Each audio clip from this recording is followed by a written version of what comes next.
talk about how to develop a spiritual practice. And the reason I want to have this conversation is because it's something that's been coming up over and over again in different ways in conversations in my real life or with clients.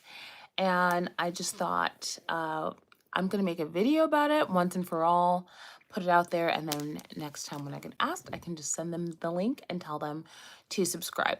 So if you don't know who I am, my name is Diana Bando. I'm a licensed attorney. I am a certified master life coach, and I'm a nervous system expert, which just means I have training in the part of the body that gets activated when you are stressed. And what a lot of people don't realize is that when you are in your stress response, it impacts a lot of your behaviors in ways that you don't understand until someone points them out.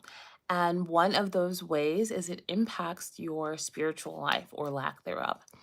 So let's begin by talking about some of the ways that stress interferes with your spiritual life, as well as the ways that your spiritual life looks when stress isn't interfering.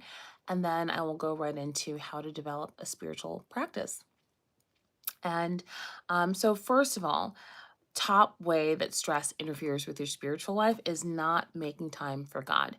And if you don't like the label God, the term God, if that's triggering for you, if you've got religious trauma, totally understand.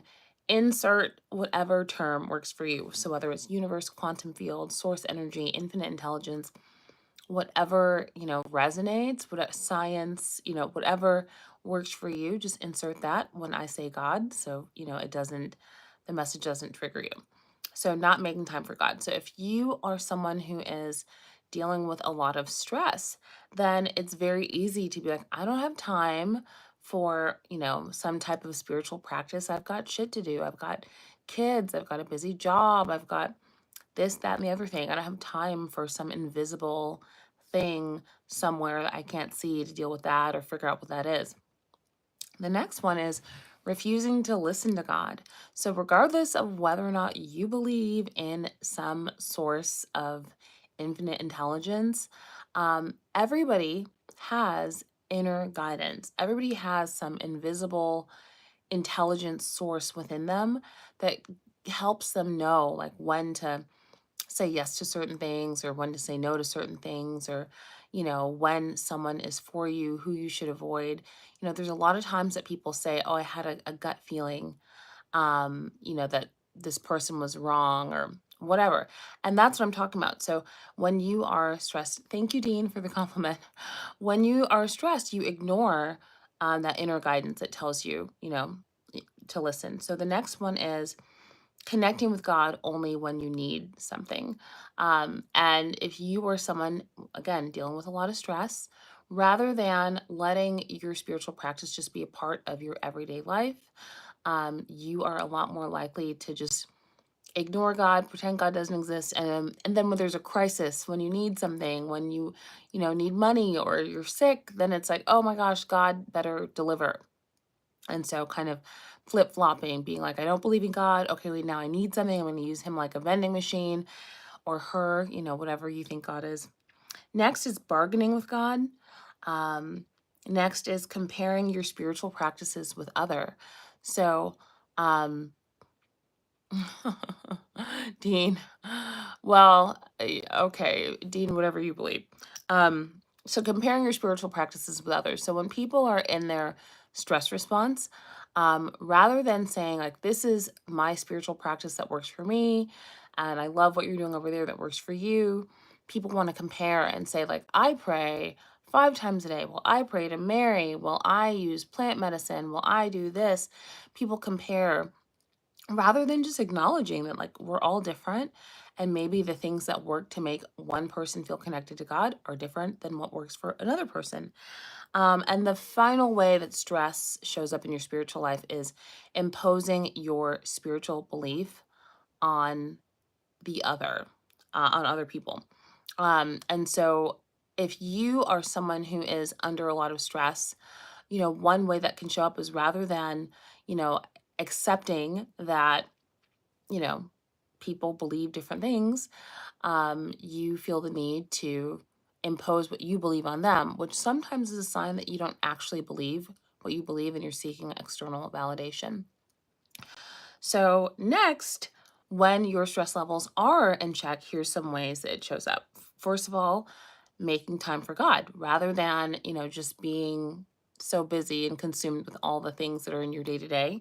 You actually make time for God, make time for connection. Next is being open and curious to all the ways that God speaks to you. So noticing like when you feel nudges to, make a certain decision just by watching the sunset, or noticing like when you feel the wind move and that feels like an answer to you. So just, noticing. Next is being open and curious to all the ways God speaks about you, connecting with God without needing anything. Um, rather than only going to God when you want something, connecting to God when you just want to connect to God. So without needing anything. Next is respecting other people's spiritual practices. So rather than saying like, oh, like that's weird, or you read this book, or, whatever, just being like, wow, like I love that that works for you. I can see the beauty in those practices. Um, and finally, respecting other people's beliefs. So when you are totally regulated and grounded, you are able to appreciate that we live in a world full of lots of ideas, and some people believe certain things, other people believe other things, and you're not threatened by the fact that, we all view who God is and how to get to God differently. So, with all that said, here is how to develop a spiritual practice. And a little backstory about me: I grew up in church. I was a pastor's kid for a while. I was involved in youth ministry, women's ministry, college ministry. And then, as a result of a range of things that happened in church, I stopped going to church for about a decade. And then I found a church that I really liked and started going there. And then in 2016, a lot of the things that happened in this country politically, um, involving uh, people at church, made me just decide that I didn't want to be part of that. So I stopped going to church. And then in 2018, I found another church that I think is great, and love that. And so I go there now. So I am someone who goes to church, but I am not someone who believes that you need to go to a certain church or have a certain belief system to have a spiritual practice. I think that your expression of your inner divinity and your connection to whatever your belief system is can be expressed lots of different ways. And, a question I get is, how do I develop a spiritual practice? And so here are some basic things that I suggest starting with if you're wanting to create something for yourself. So, number one is start by developing a gratitude practice. And a really great way to do that is to just begin by, when you get up in the morning, like first thing before you even get out of bed, just come up with a list of like 10 things that you're grateful for. Um, and the way to do it right, not that there's like a necessarily wrong way, but the way to do it right is to try and be grateful for tiny things: running water, a bed to sleep in, people who love you, air in your lungs, the sun shining. Like, come up with a list of 10 things that you're truly, truly grateful for that are blessings, and ideally things that like you have through no effort of your own. And the reason for that is it will help you begin to appreciate the things that most people take for granted. And that, I believe that whatever your belief system is, that gratitude is always the foundation of true spirituality. So, you can say that you belong to whatever organization, belief system, but if you're not a grateful person, I would argue that you're not really spiritual. So, start with gratitude. If you want a little bit more structure in developing a gratitude practice, there's a really amazing book by Rhonda Byrne. It's called The Magic, and it's designed to be read over the course of 30 days. And it will tell you exactly how to develop a structured gratitude practice. So that's the first thing. Next is, working on your mindset. So it's really easy as we, go through life in 2025 to get very attached to the things that you can see. And So work on your mindset. And what I mean by that is start kind of asking yourself the questions that are hard to answer unless you accept that there's some bigger force that's in control. So ask yourself, like, who is responsible for gravity? Who is responsible for the laws of time? You know, the, we understand like this concept of time as, some of us think of it as linear, some of us think of it as nonlinear. It's a totally different conversation, Einstein time versus Newtonian time. But whatever entity exists that's like this bigger force, it existed prior to time because it created time. It existed prior to the earth because it would have created the earth. So start asking yourself those questions like, like, where do thoughts come from? Where do, ideas come from? Where does gravity, like, if gravity stopped, if the laws of gravity just stopped applying like instantly, all humanity would be like hurled into outer space instantly because gravity is what holds us to the surface of the earth. So like, who's responsible for gravity? um if the earth, it's on a very specific angle, and if it tilted like a fraction of a degree, like one way or another, everything on earth would either freeze or burn because of, us getting either too far from the sun or too close to it. So like, who's responsible for like maintaining that perfect angle that keeps us from freezing or burning? The earth rotates at a very specific speed, and it has its orbit. Like, who's responsible for that? Like, really think about those things. And whatever you land on, I would say that your belief system should be in whatever power is responsible for all of that, right? Because there's a lot of really crazy things happening in the world, especially in 2025. And if you don't believe in something bigger, it's very easy to be hopeless. And once you're hopeless, like, it's really hard to control your stress. And that's, what I'm here to do. I'm the stress whisperer. So, cheat code to maintaining your stress levels: always have hope. So play with your mindset and play with ideas that help strengthen your belief in something bigger than you. Next is have a community of like-minded individuals. So for people who participate in organized religion, that is church. But if you don't want to participate in organized religion, then find a group that has people that, see the world a similar way that you do. I personally have a group that I'm part of that's comprised of women who were in a mastermind that I did earlier this year. It's an interfaith group. So there's women in there who are Muslim, Catholic, Christian, non-denominational, Adventist, like just a range of belief systems. Some people who are just spiritual, not religious. But it's a group of women that we are like-minded enough, even though we belong to different faiths, that we're able to hold each other accountable and push each other and support each other. And why that is so important is when it comes to any type of spirituality, belief system, whatever, it's very easy to kind of get weird and, get into, it's just easy to get weird. And so having a group of people that kind of see things the way you do can help keep you in check, and can also help with if you're kind of going off the reservation. They can be like, like, you're getting a little out there. So have a group. Next is um, different tools. So the three I want to talk about are affirmation, prayer, and visualization. So start with the visualization. The reason visualization is so powerful is because your subconscious mind is not capable of distinguishing between imagination and reality.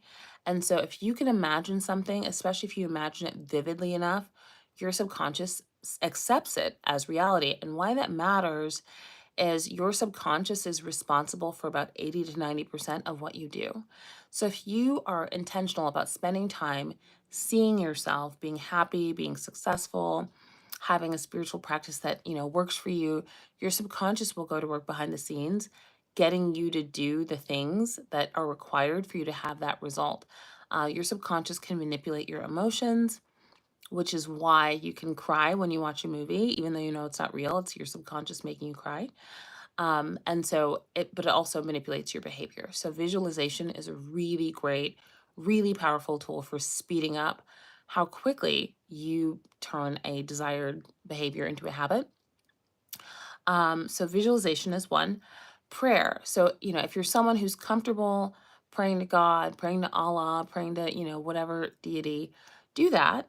But if you're not someone who's comfortable with that, then, just using affirmations can be really powerful. And the catch with affirmations is they only work if you believe that what you're saying is true. So if you say, I'm rich, I'm rich, I'm rich 100 times, but while you're saying it, you're thinking, but I'm actually broke. Like, I don't have any money. I'm broke. What you're actually affirming is the fact that you don't have any money. So the dominant emotion, the dominant belief is the actual affirmation, not the thing that you were saying in the moment.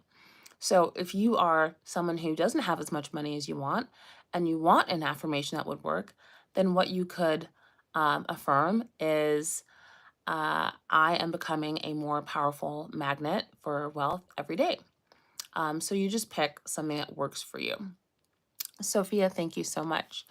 Um, so pick something that works for you. But, you know, play with it a little. So I'm saying, I'm a more powerful magnet for wealth every day. If that doesn't work, then, I'm learning how to become wealthier every single day. So next, manifestation. And this is the final piece. So a lot of people say manifestation is just, law of attraction, thinking about the thing, meditating. And the reality is, um, manifestation, who literally are worth over $100 million because of things that they've manifested. And manifestation is literally just a very long way of saying action. So the way that you manifest is you do. It's not about sitting and closing your eyes and meditating, it's about what you actually do. The reason for the visualization, meditation, whatever, is because all of those things help you to strengthen your belief, that's required to get you to do the action. Otherwise, you'd likely be too scared or you'd give up too soon. But manifestation, thank you, Lanny. Manifestation is just about taking the action that's required to have the thing. Um, if we were going to compare it to pregnancy, manifestation would be like, um, you know, carrying the baby for 40 weeks, right? Like if someone says, I want to have a baby. It's like, well, you can conceive kind of in an instant, but to have a healthy baby that can exist on its own, like that takes 40 weeks, And so the manifesting is doing all the things that help that baby get to a place where it can survive on its own in the real world. It's about action. And so those are all of the things that I suggest doing to develop a spiritual practice. I'll run through the list one more time, but it is starting with developing a gratitude practice. Next, working on your mindset and belief. Next, getting some level of community. Um, Playing with tools like prayer, affirmation, and visualization. And then manifesting, which is actually doing the action to have the things. So that is it. That's my explanation of how to develop a spiritual practice, regardless of whether or not you are involved in organized religion. If you are someone who is wanting to, deepen your spiritual practice, have that be more part of your life, and you thought these tips were helpful, but you want someone to like actually walk you through it and hold you accountable, that is something that I do inside of private sessions.